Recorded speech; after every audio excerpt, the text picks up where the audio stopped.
They called her Eden because nothing about the place she was born resembled paradise. The name came from her mother's last breath, a wish whispered to soil already rich with sweat and sorrow. On the Barfield plantation outside Montgomery, names were the only things the overseer couldn't auction, and even those could be taken by a whim. Yet Eden's name endured, like a root that refused to die no matter how often it was cut. She grew in the fields where air shimmered with heat and the hum of insects drowned prayer. The work broke most bodies early, but Eden watched and learned. Watching was her armor. She memorized how the Barfield sons quarreled, how their mothers' hands trembled when letters from creditors arrived, how a misplaced word could draw blood faster than a whip. Knowledge became her small, secret luxury. The plantation ran on fear, but fear was predictable, and predictable things could be shaped. She smiled when others lowered their eyes, learned to make her silence sound like agreement. When tempers flared, she moved through them like water through fire. The white men called her docile, the women called her unsettling, and both were right in their own way. She had learned the science of appearing harmless while holding a storm behind her ribs. The first spark came when the eldest Barfield heir returned from New Orleans with talk of progress and profit. He wanted to modernize, to treat labor as machinery rather than flesh. The old master mocked him in public, calling him booksoft. Their quarrel grew like drought, slow, inevitable, ruinous. Eden heard every word through open windows, gathering each insult like kindling. When she repeated a fragment here and another there, always in the right ear, the quarrel turned into poison. The father began to suspect plots. The son began to suspect sabotage, and the household filled with whispers sharp enough to cut. No one noticed how often Eden passed between them, carrying water, food, messages. No one noticed that what she carried changed slightly each time. A phrase adjusted, a tone altered, a meaning bent. By harvest season, father and son avoided each other entirely, and accounts fell into ruin. The overseer blamed the weather. Eden knew it was rot from within. She did not think of herself as vengeful then. Survival required movement, and movement required space. And space could be carved only from the cracks in other people's certainties. She found those cracks everywhere. In the mistress's loneliness, in the younger son's arrogance, in the slave's quiet despair. Every human weakness was a hinge, and she learned to turn hinges softly until doors opened. At night, when the quarters slept, she sat outside and listened to frogs chanting in the swamp. The air smelled of damp wood and decay, but the sky was wide and clean, a mercy too distant to touch. She wondered if freedom felt like that, vast, unreachable, but still visible. The elders warned her not to dream too boldly. Dreams could be overheard, and the wrong dream could get a body killed. Yet she dreamed anyway, not of escape, but of inversion. A world tipped so that those who pressed down would one day feel the weight themselves. The second Barfield son fancied himself kinder than the rest. He read poetry, quoted scripture, treated cruelty as something beneath his breeding. Eden recognized vanity masquerading as virtue and used it like a key. When he offered her lighter work in the kitchen, she accepted with the same calm she used to accept punishment. In that house, she learned the rhythms of the mistress's prayers and the location of every ledger. She saw numbers bleeding red and realized the Barfield's empire was built on credit and desperation. It would take only a push to topple them. The push arrived one humid afternoon when the younger son returned from town pale and shaking. A rumor had followed him home. Another family, the Haskins, had purchased his father's debt. Overnight, ownership shifted hands, though the land remained the same. The Haskins sent agents to inspect their new acquisition. Among them was a woman, Mrs. Clara Haskin, known in gossip circles for ambition polished smooth by charm. She looked at Eden once and saw nothing. That blindness would cost her. Eden studied the new mistress as one predator studies another. Clara moved with grace born of insecurity, married into wealth but not born to it, craving legitimacy like a drug. She surrounded herself with luxury to hide the fear of losing it. Within weeks, she had reorganized the household, dismissed servants loyal to the Barfields, and claimed moral authority over souls she could not comprehend. Eden endured her sermons with a stillness that unnerved even the preacher she brought from town. Stillness has gravity. People fill it with their own confessions. By winter, Clara began visiting the quarters under the guise of charity. She asked questions meant to display compassion, not gain answers. Eden responded with stories crafted like fine lace. truths woven around omissions. She spoke of loyalty, of service, of divine order, all while planting quiet doubts about the men who had ruled before. Each visit left Clara more convinced of her own righteousness and more dependent on Eden's counsel. It was not seduction. It was strategy. A mind trained in survival can make devotion look like affection. Through Clara's trust, Eden learned of two other families intertwined with the Haskins' fortunes, the Whitmores and the Talbots, names whispered in connection with loans and secrets. 3 pillars held up Alabama's wealth, and all 3 rested on lies easy to tilt. Eden began to map those lies like roots on a road to freedom. She understood now that power could collapse from suggestion alone. A single phrase misplaced in the right ear could set fire to acres of reputation. The winter rains came heavy, flooding fields and mines alike. Rumors dripped through parlors about infidelity, embezzlement, betrayal.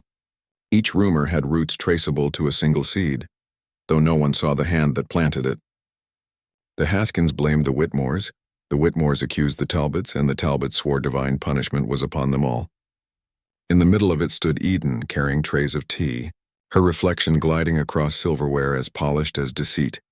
When spring returned, 3 families that had ruled the county for decades eyed one another across ballroom floors like enemies awaiting signal. The markets faltered, credit froze, marriages cracked. A society built on pretense began to devour itself. In the silence between gossip and downfall, Eden felt the first breath of real freedom, not the kind granted by law or mercy, but the kind forged when those who believed themselves untouchable finally bled. She did not smile. Triumph in that world demanded quiet, but when she walked back to the quarters that night, lightning flickered far off, and for the first time the sky looked close enough to touch. By the time summer pressed its heat upon the county, Eden's name moved through the 3 houses in different tones. Trust in one, suspicion in another, envy in the third. She preferred it that way. Confusion was the only safety a woman like her could claim. When no one agreed on who you were, no one could truly own you. Clara Haskin had begun hosting luncheons meant to knit together the women of Alabama's wealthiest circles. The gathering smelled of lilacs and calculation. Crystal glasses clicked like delicate weapons. Eden moved among them, pouring tea, head bowed, ears open. Words drifted across the table. Prices of land, whispers of debts, the tremor of marriages worn thin by money and pride. Every sentence was a seam she could loosen later. She stored them the way others stored jewels. When the Whitmores arrived late to one luncheon, Clara Haskin's smile stiffened. The Whitmore patriarch, a man whose fortune rode on river trade, had once promised to invest in her husband's cotton mill and never delivered. Eden noticed how Clara's fingers tightened around her cup at the mention of that debt. That small twitch became the edge of a blade she would later sharpen. That evening, while clearing the table, Eden murmured, careful, almost idle, that she'd overheard Mrs. Whitmore remark upon Clara's extravagant spending. She let the remark sound accidental, an echo not meant for use. But in Clara's mind, such things never stayed harmless. By morning, letters were sent to allies. Alliances shifted, and another thread in Alabama's social tapestry began to fray. Eden kept her face still. Each unraveling knot fed a larger pattern only she could see. Among the enslaved, her name carried a different power. Some called her lucky, others warned that she meddled in things meant for God alone. Yet when disputes arose or punishments loomed, it was Eden they sought, quiet counsel in the dark, advice wrapped in metaphor. She had become both myth and mirror, reflecting back the courage others forgot they possessed. That role frightened her, but she accepted it. Influence once born cannot be unlearned. The Barfield land, what remained of it, lay beside the Talbot estate, and the Talbots were now drowning in speculation. Their patriarch, once a man of iron reputation, had borrowed against cotton that the floods destroyed. Eden learned this from Clara's anxious monologues. Guilt loosened Clara's tongue more efficiently than wine. The Talbots' ruin meant opportunity for the Haskins, and Clara wanted to appear charitable while quietly acquiring what debt could buy.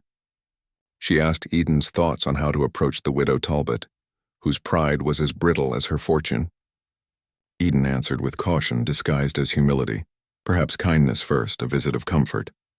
Clara agreed eagerly, never noticing that the idea's true purpose was not acquisition but exposure. The visit went as Eden planned. Two women, both bound by appearances, sat in a parlor heavy with mildew and memory. Eden served tea, standing still enough to vanish into the wallpaper while listening. Words became traps, politeness became rope. By the time they parted, the widow Talbot believed Clara Haskin coveted her remaining property. Clara Haskin believed the widow Talbot had insulted her charity. Two households departed nursing offense, and Eden's invisible net tightened. Night brought storms again. Thunder rolled across the fields like the memory of whips. In her small cabin, Eden watched the lightning carve the sky and wondered whether destruction ever cleansed or only repeated itself in finer clothes. She thought of her mother, who had once whispered that survival meant learning when to bow and when to burn. Perhaps this was burning, slow, deliberate, disguised as grace. Weeks later, word spread that the Whitmore's shipping boats had sunk near Mobile Bay. Insurance disputes erupted. Investors panicked. Rumor blamed sabotage. Others blamed God's will. Eden watched Clara Haskin's relief curdle into fear. Profit built on another's fall always carried a stench that lingered. Clara began attending church twice each Sunday, her eyes darting toward shadows as if repentance might come walking through them. Eden's quiet grew heavier. She no longer needed to plant stories. They sprouted unbidden, watered by human spite. The county was devouring itself, and she merely guided the feast. Yet power, once tasted, poisons the tongue. Her heart beat faster with each whisper that reached her, each outcome shaped by her unseen hand. She told herself it was justice, an old debt repaid through collapse, but at night the thought turned sour. Justice and vengeance wear the same mask when viewed by candlelight. Autumn arrived early, sharp and gold. The harvest failed again, and tempers rose with prices. One evening, Clara confronted her husband in the courtyard, words cutting through the humid air. Servants froze, Eden among them. The argument spilled secrets that had slept for years, hidden debts, false ledgers, betrayals. Eden realized her quiet manipulations had pulled more tightly than she intended. The man's pride cracked open before witnesses, and by dawn he had vanished on horseback toward Montgomery. Clara collapsed into sickness of her own making. Rumor made quick work of the tale. The Haskins' fortune imperiled, the Barfields already ghosts, the Whitmores sunk, the Talbots begging mercy from banks. Three families once bound by trade and blood now circling their own destruction. None looked toward the woman who served their meals and folded their linens. Power invisible is power absolute, at least until someone begins to see. Among the enslaved quarters, whispers shifted from awe to unease. They feared that masters who fell might drag all beneath them. One man warned Eden that too many eyes turned her way, that misfortune followed her steps like a shadow that refused to obey the sun. She listened but did not answer. In truth, the warning echoed her own dread. She had built this storm, yet storms answer to no one. Late one night, she walked beyond the fields to where the river bent, the same river that swallowed the Whitmore's ships. The water glimmered faintly under the moon. She thought of freedom again, the kind not written on paper but carved inside bone. Could freedom exist for a woman who had mastered the tools of her oppressors? Could peace grow in soil fertilized by ruin? The questions carried no mercy. When she returned to the main house, the lamp still burned. Clara lay feverish, murmuring fragments of prayer and confession. Eden wiped her forehead, listening as the words tumbled incoherent. Guilt over lies, fear of judgment, dreams of drowning. The mistress clutched Eden's wrist as if salvation might flow through the touch. For a moment, compassion stirred. Strange, unwanted, dangerous. Then she remembered the weight of chains, the echo of her mother's scream years ago, and compassion turned cold again. Outside, dawn crept through the magnolias. Another day would rise on land soaked in secrets. Eden stood at the threshold of the grand house, its pillars cracked beneath vines, and knew the fire she had set was only beginning to spread. What she had done could not be undone, and what came next would decide whether she remained survivor or ghost. Autumn cracked open into winter, brittle and cold, the kind of season that reveals what rot summer had hidden. The Haskin estate stood half silent now.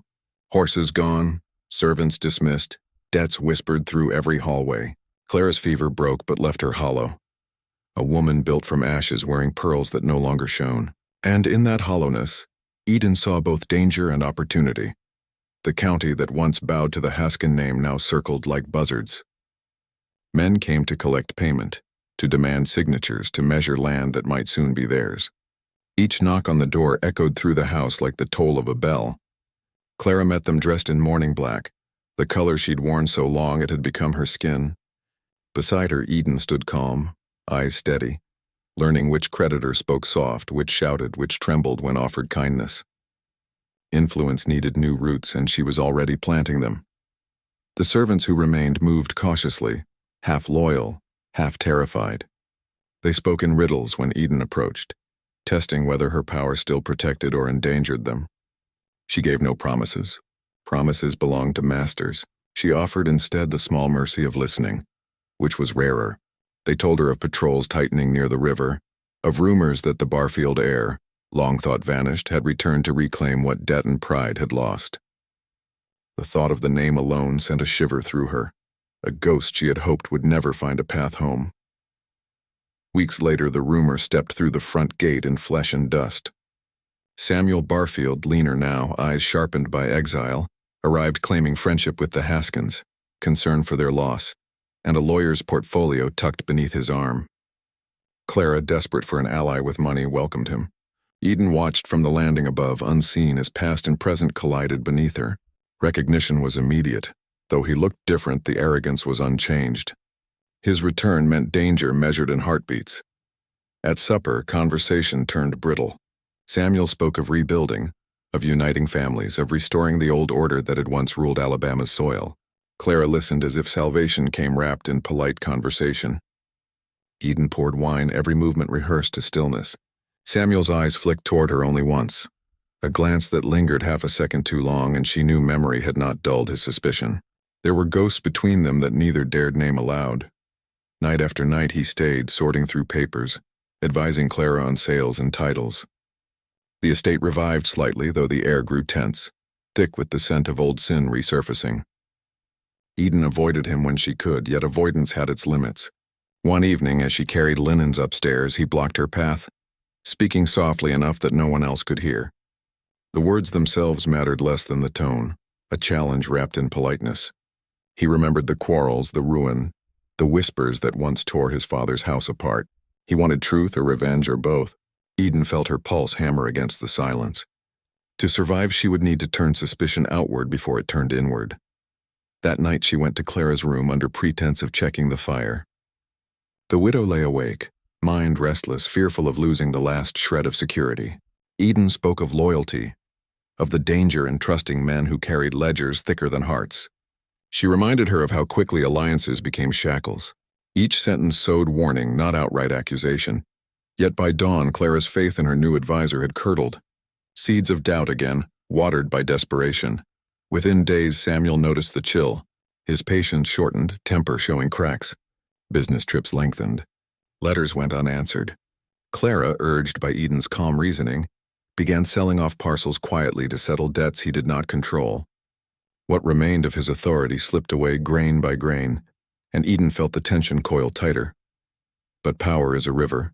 It never stops. It only changes course.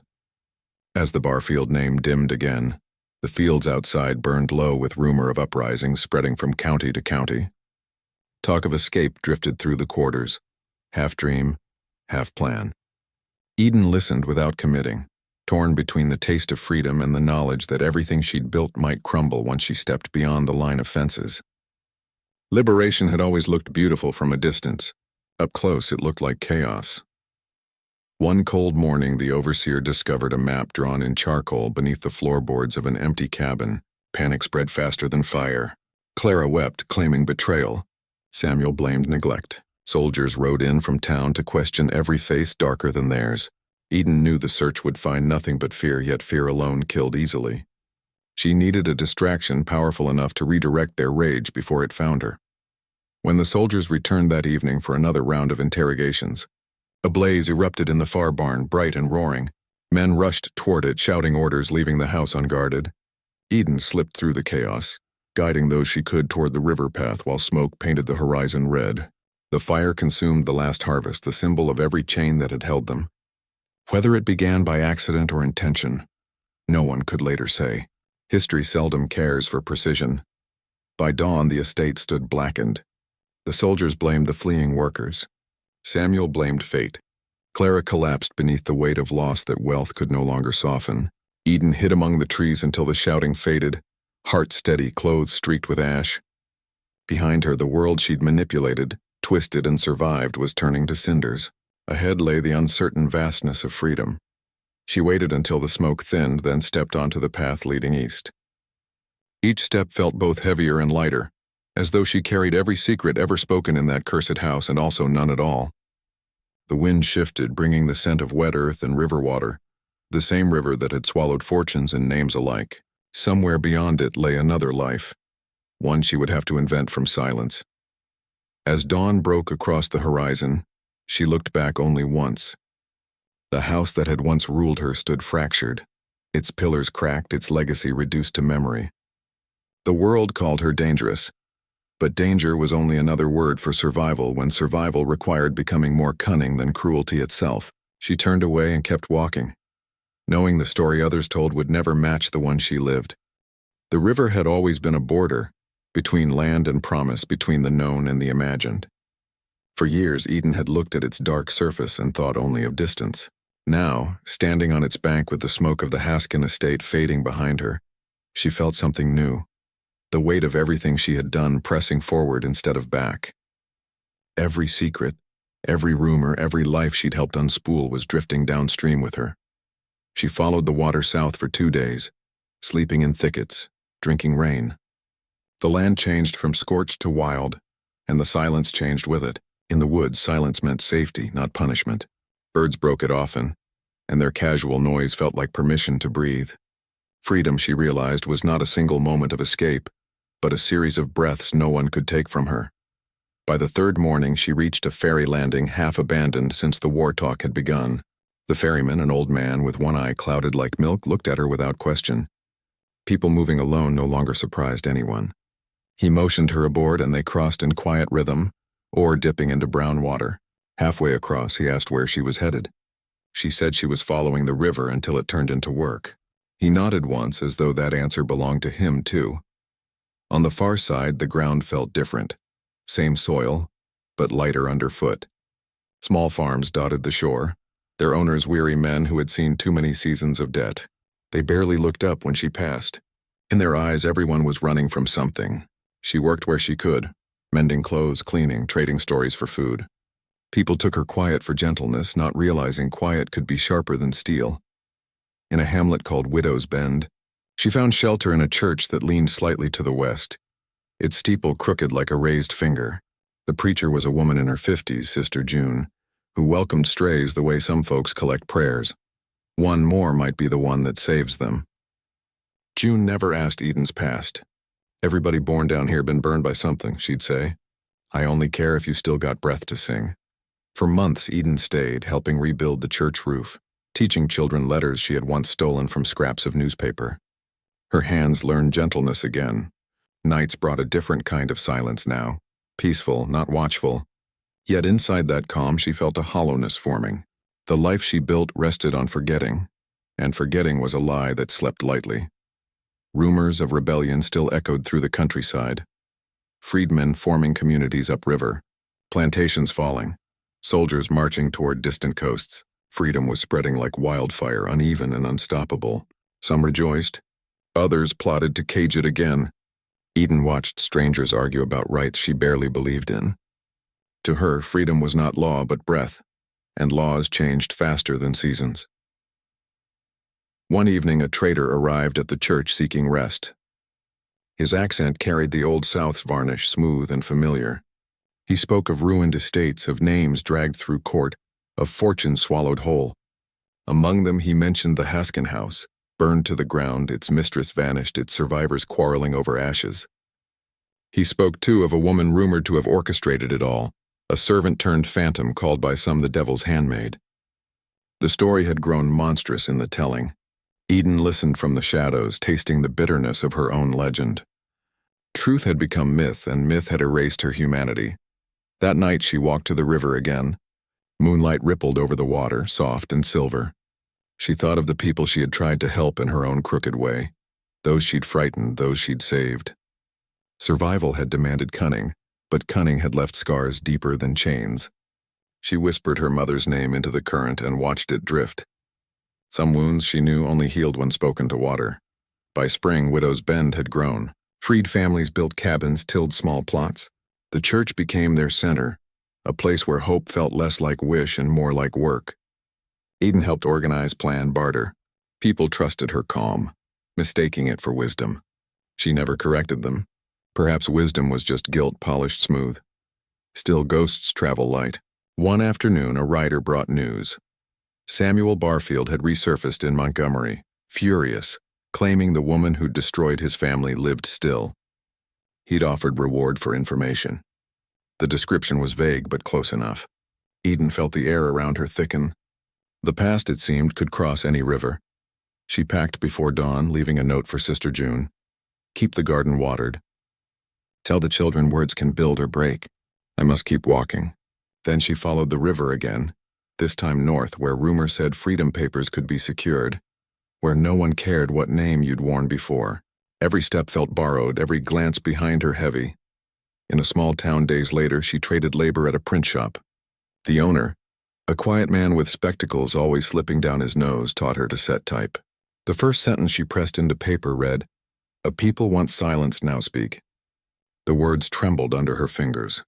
She imagined a life built on truth instead of manipulation, one where knowledge spread like seeds, not poison. Perhaps this, she thought, was the other side of survival, not merely living but shaping something better from what remained. When summer came, the river ran low, slow, and reflective. Eden walked its bank each evening, tracing the path that had carried her from darkness to something resembling light. She did not seek redemption.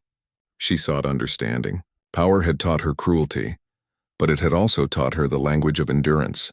The world would always hunger for stories like hers, turning pain into spectacle. She wanted to write her own ending before others did. One night, as fireflies sparked across the reeds, she built a small raft from driftwood and tied it with rope from the print shop.